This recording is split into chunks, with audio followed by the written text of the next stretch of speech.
നമസ്കാരം കുട്ടികളെ, നിങ്ങൾ സിനിമാ ഗാനങ്ങൾ കേൾക്കാറില്ലേ? പുതിയ പാട്ടുകൾ മാത്രമാണോ കേൾക്കാറുള്ളത്? അതോ പഴയ ബ്ലാക്ക് ആൻഡ് വൈറ്റ് പാട്ടുകൾ കേട്ടിട്ടുണ്ടോ? പാട്ട് കേൾക്കുമ്പോൾ അത് ആരാണ് എഴുതിയത്, ഈണം നൽകിയത് ആരാണ്, ആരാണ് പാടിയത് എന്നെല്ലാം നിങ്ങൾ ശ്രദ്ധിക്കാറുണ്ടോ? നിങ്ങൾ ഈണങ്ങളുടെ രാജകുമാരൻ ബാബുരാജിനെ കുറിച്ച് കേട്ടിട്ടുണ്ടോ? ബാബുരാജിനെ കുറിച്ച് അറിയാത്ത മലയാളി ഉണ്ടാവില്ല. അദ്ദേഹത്തിന്റെ പാട്ടുകൾ മൂളാത്തവരും ഉണ്ടാകില്ല. ഗസലുകളുടെയും ഹിന്ദുസ്ഥാനി സംഗീതത്തിന്റെയും ചാരുത മലയാള ചലച്ചിത്ര ഗാനങ്ങളിലൂടെ കേരളീയർ ആസ്വദിച്ചത് ഇദ്ദേഹത്തിലൂടെയാണ്. ചില ഗാനങ്ങൾ ഞാൻ കേൾപ്പിച്ചു തരാം, ഇതൊന്ന് കേട്ടു നോക്കൂ.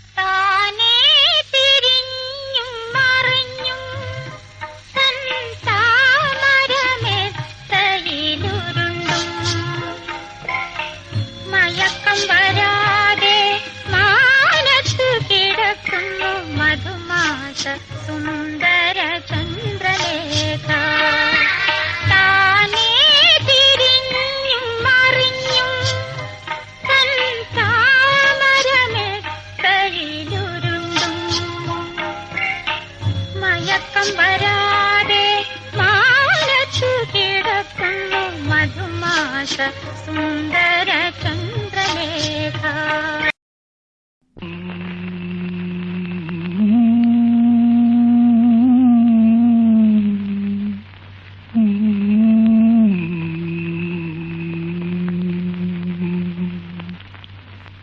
ഒരു പുഷ്പം മാത്രമിൻ പൂങ്കുലയിൽ നിർത്താൻ ഞാൻ ഒടുവിൽ നീ എത്തുമ്പോൾ ചൂടിക്കുവാൻ.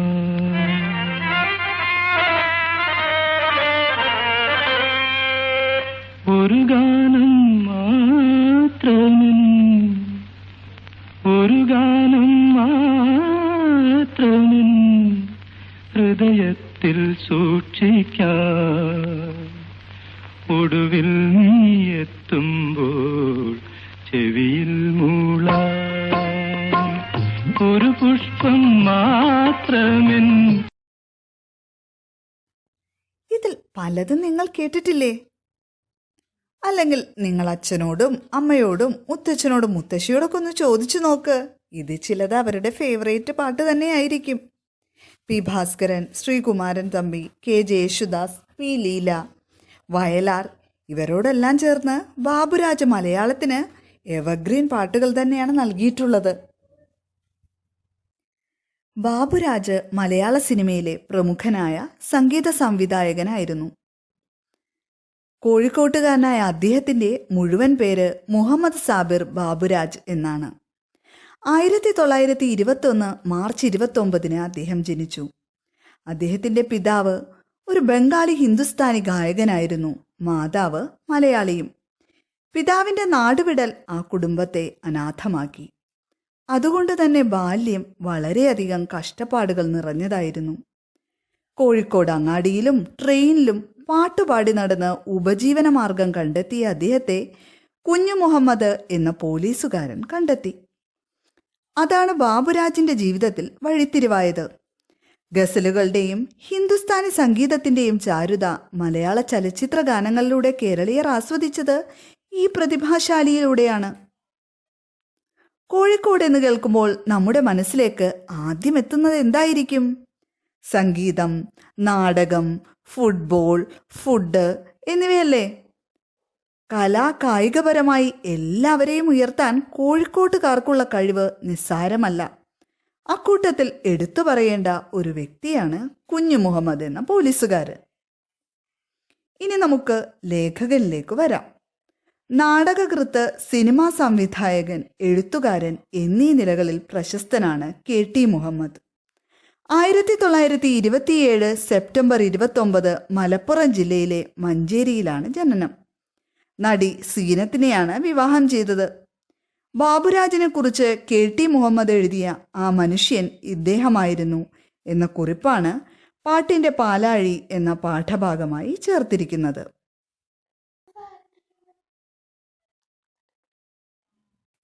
ഇനി നമുക്ക് പാഠപുസ്തകത്തിലേക്ക് കിടക്കാം. എല്ലാവരും ടെക്സ്റ്റ് ബുക്കിൽ ശ്രദ്ധിച്ചിരുന്നുള്ളൂ കേട്ടോ. പാഠം 5, പാട്ടിന്റെ പാലാഴി. കോഴിക്കോട്ട് പട്ടണം, പഴയ പോലീസ് ലൈനിനടുത്തുള്ള റോഡ്. ആളുകൾ കൂടി നിൽക്കുന്നു. അതിനു നടുവിൽ നിന്ന് കള്ളി ബനിയനിട്ട 10-12 വയസ്സുള്ള ഒരു പയ്യൻ പാടുകയാണ്. സ്വന്തം ഉദരം തന്നെയാണ് അവൻ്റെ തബല. കൂടി നിന്നവരോട് അവൻ കൈനീട്ടി. കുറച്ച് ചില്ലറ കിട്ടി. കൂടി നിന്നവർ പിരിഞ്ഞു. കുഞ്ഞു മുഹമ്മദ് എന്നു പേരുള്ള ഒരു പോലീസ് കോൺസ്റ്റബിൾ, നമ്പർ 353. പയ്യന്റെ പാട്ട് കേട്ട് അപ്പുറം നിന്നിരുന്നു. പിരിവ് കഴിഞ്ഞ് പോകാൻ തുടങ്ങിയപ്പോൾ പയ്യനെ ആ കോൺസ്റ്റബിൾ വിളിച്ചു. വാടാ. പേര് ചോദിച്ചു. സാബിർ ബാബു, അവൻ പറഞ്ഞു. അപ്പോൾ കോഴിക്കോട് പട്ടണത്തിനടുത്തുള്ള ഒരു പഴയ പോലീസ് ലൈനിനടുത്തുള്ള ഒരു റോഡാണ് കോഴിക്കോട് പട്ടണം. സ്ഥലം കോഴിക്കോട് പട്ടണമാണ്. അവിടെ പഴയ പോലീസ് ലൈനിൽ അടുത്തുള്ള ഒരു റോഡ്. അവിടെ നോക്കിക്കഴിയുമ്പോൾ ആളുകളൊക്കെ ഇങ്ങനെ കൂട്ടം കൂടി നിൽക്കുകയാണ്. അപ്പോൾ അതിന് നടുവിലായിട്ട് ഒരു കള്ളി ബനിയനിട്ട ഒരു 10-12 വയസ്സുള്ള ഒരു പയ്യൻ പാട്ടുപാടുകയാണ്. ഏകദേശം നിങ്ങളുടെ പ്രായം തന്നെ, 10-12 വയസ്സ്. സ്വന്തം ഉദരം തന്നെയാണ് അവൻ്റെ തബല. തബല നിങ്ങൾ കണ്ടിട്ടില്ലേ? തബല കൊട്ടുന്നതിന് പകരം അവൻ എന്താ ചെയ്തിരിക്കുന്നത്? ഉദരം. ഉദരം എന്ന് പറഞ്ഞാൽ എന്താ? വയറ്. അവൻ വയറ്റത്തടിച്ചുകൊണ്ട് പാട്ട് പാടുകയാണ്. അവൻ്റെ ഇൻസ്ട്രുമെൻ്റായിട്ട് അവൻ ഉപയോഗിച്ചിരിക്കുന്നത് ശരിക്കും പറഞ്ഞു കഴിഞ്ഞാൽ വയറാണ്. കൂടി നിന്നവരോട് അവൻ കൈനീട്ടി. കുറച്ച് ചില്ലറ കിട്ടി. കൂടി നിന്നവർ പിരിഞ്ഞു. അപ്പോൾ ആളുകൾക്ക് ചുറ്റും കൂടി നിന്നുകൊണ്ട് ഒരു ചെറിയൊരു പയ്യൻ പാട്ട് പാടുകയാണ്. നിങ്ങൾ കണ്ടിട്ടുണ്ടാവും റോട്ടിലൊക്കെ ഇങ്ങനെ നിന്നിട്ട് പാട്ട് പാടുന്നതൊക്കെ. അപ്പോൾ അതുപോലെ തന്നെ ഒരു പയ്യൻ, ഒരു 12 വയസ്സുള്ള ഒരു പയ്യൻ നല്ല ഈണത്തിൽ പാട്ട് പാടുന്നുണ്ട്. അവൻ പക്ഷേ തബലയ്ക്ക് പകരം ഉപയോഗിച്ചിരിക്കുന്ന അവൻ്റെ വയറാണ്. പാട്ട് കഴിഞ്ഞവൻ എല്ലാവരുടെ അടുത്തു നിന്നും കുറച്ച് പൈസയൊക്കെ വാങ്ങിച്ചു. കുറച്ച് ചില്ലറ അവന് കിട്ടി. കുഞ്ഞു മുഹമ്മദ് എന്ന പോലീസ് കോൺസ്റ്റബിൾ ഇത് ഇട്ടു. ഇത് കണ്ടുകൊണ്ടിരുന്ന അദ്ദേഹം എന്ത് ചെയ്തു? ഈ പയ്യൻ്റെ പാട്ട് കേട്ട് അപ്പുറം നിന്നിരിക്കുന്നുണ്ടായിരുന്നു. പിരിവ് കഴിഞ്ഞ് പോകാൻ തുടങ്ങിയപ്പോൾ പയ്യനെ പോലീസ് കോൺസ്റ്റബിൾ വിളിച്ചു. അപ്പോൾ ഈ പയ്യൻ പാട്ടൊക്കെ പാടി എല്ലാവരുടെ അടുത്ത് നിന്നും പൈസയൊക്കെ പിരിച്ചു കഴിഞ്ഞപ്പോൾ എന്ത് ചെയ്തു? ഈ പോലീസ് കോൺസ്റ്റബിൾ കുഞ്ഞു മുഹമ്മദ് എന്നിട്ട് പറഞ്ഞു, വാ നമുക്ക് പോകാം എന്ന് പറഞ്ഞു. എൻ്റെ കൂടെ വാടാന്ന്. പേര് ചോദിച്ചു. അപ്പോൾ അവൻ പറഞ്ഞു സാബിർ ബാബു എന്നാണെന്ന്. അപ്പോൾ ആദ്യം നമ്മൾ കാണുന്ന കാഴ്ച എന്താണ്? കോഴിക്കോട് പട്ടണത്തിനടുത്ത് നമ്മുടെ ഈ സാബിർ ബാബു, അതായത്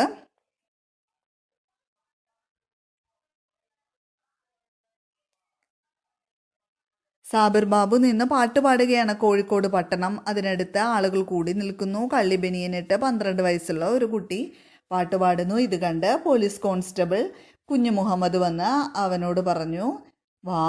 പേരും ചോദിച്ചു. പേര് ചോദിച്ചപ്പോൾ സാബിർ ബാബു എന്ന് പേരും പറഞ്ഞു. തുടർന്ന് പോലീസ് കോൺസ്റ്റബിൾ കുഞ്ഞു മുഹമ്മദ് സാബിർ ബാബുവിനോട് അദ്ദേഹത്തിൻ്റെ കുടുംബത്തെക്കുറിച്ച് ചോദിച്ച് മനസ്സിലാക്കുന്നതാണ് നമുക്ക് കാണാൻ സാധിക്കുന്നത്. ബാപ്പ ബംഗാളിയാണെന്നും ഉമ്മ കോഴിക്കോട്ടുകാരിയാണെന്നും ബാപ്പ മരിച്ചപ്പോൾ കുടുംബം ശിഥിലമായെന്നും അവൻ കുഞ്ഞു മുഹമ്മദിക്കയോട് പറഞ്ഞു. എൻ്റെ കൂടെ പോര്, നീ എങ്ങും പോകണ്ട. 2 അനിയന്മാരും 2 അനിയത്തിമാരുമുള്ള വീട്ടിലേക്കാണ് അദ്ദേഹം ബാബുവിനെ കൊണ്ടുപോയത്. അപ്പോൾ ബാബുരാജ് പറഞ്ഞു, എൻ്റെ ബാപ്പ ബംഗാളിയാണെന്നും ഉമ്മ ഒരു കോഴിക്കോട്ടുകാരിയാണെന്നും ബാപ്പ മരിച്ചപ്പോൾ കുടുംബം ശിഥിലമായെന്ന് പറഞ്ഞാൽ തകർന്നു പോയെന്നും കുഞ്ഞു മുഹമ്മദിനോട് പറഞ്ഞു. അദ്ദേഹത്തിന് വളരെയധികം ദയ തോന്നി. ബാബുരാജിനോട് പറഞ്ഞു, നീ എൻ്റെ കൂടെ പോര്, നീ ഇനി എങ്ങോട്ടും പോകണ്ട. ശരിക്കും ആ പാട്ട് കേട്ടപ്പോൾ തന്നെ മനസ്സിലായി ഒരു അത്ഭുത കഴിവുള്ള ബാലൻ തന്നെയാണെന്ന്. അപ്പോൾ അത് കേട്ട് കഴിഞ്ഞപ്പോൾ എൻ്റെ കൂടെ പോരെന്ന് പറഞ്ഞ് വിളിച്ചു. 2 അനിയത്തിമാരും 2 അനിയന്മാരുമുള്ള കുഞ്ഞു മുഹമ്മദിൻ്റെ വീട്ടിലേക്ക് അദ്ദേഹം ബാബുരാജിനെ കൊണ്ടുപോകുന്നു. ഇവിടെ വരെയാണ് ആദ്യത്തെ ഭാഗം. അപ്പോൾ ആദ്യത്തെ ഭാഗത്തിൽ നമ്മൾ എന്തൊക്കെയാണ് പഠിച്ചത്? ബാബുരാജിനെ കുറിച്ച് പഠിച്ചു. ബാബുരാജ് ഈണം നൽകിയ ഗാനങ്ങളെ മനസ്സിലാക്കി. പിന്നെ KT മുഹമ്മദിനെ കുറിച്ച് മനസ്സിലാക്കി. ബാബുരാജിനെ കുഞ്ഞു മുഹമ്മദ് കോഴിക്കോട് നിന്ന് കണ്ടെടുത്തതാണെന്നും പാട്ട് പാടിക്കൊണ്ടിരിക്കുമ്പോൾ കണ്ടെടുത്തതാണെന്ന് നമ്മൾ പഠിച്ചില്ലേ? അങ്ങനെ കുഞ്ഞു മുഹമ്മദ് ബാബുരാജിനെയും കൊണ്ട് തൻ്റെ വീട്ടിലേക്ക് പോകുന്നവരെയാണ് നമ്മളിപ്പോൾ പഠിച്ചത്. അപ്പം ഇത്രയും ഭാഗം നിങ്ങൾക്ക് മനസ്സിലായില്ലേ?